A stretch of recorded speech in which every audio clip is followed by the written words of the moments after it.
What routes did the Red Army fronts take during the Long March?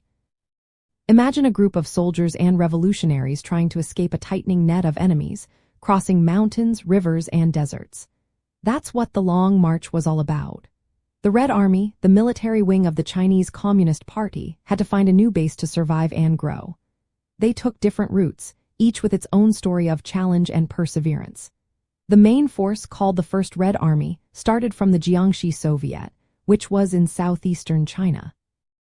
They moved westward, facing tough terrain like mountains and rivers. One of their biggest hurdles was crossing the Luding Bridge over a fast-flowing river, which was heavily guarded. They crossed through provinces like Guangdong, south of Hunan, and Guangxi. Then they turned north through Hunan and Guizhou. After crossing the Zoygar Marsh and Laziku Pass, they finally reached Wukajin near Yan'an in Shaanxi Province in October 1935. This journey covered about 6,000 miles and took roughly a year.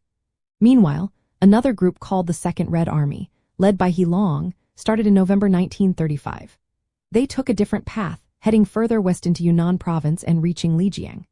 Their route was even more rugged, crossing the Jade Dragon Snow Mountain and going through the Tibetan highlands of western Sichuan. This route was chosen to avoid stronger Kuomintang forces and was much harder to travel. Other Red Army groups also took separate paths to avoid being surrounded. Some moved through southwestern provinces, trying to connect with Soviet districts in Sichuan.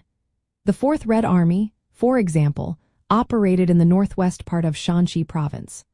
Overall, the Long March was a series of strategic retreats, with each front moving generally west and then north through some of China's most difficult terrain.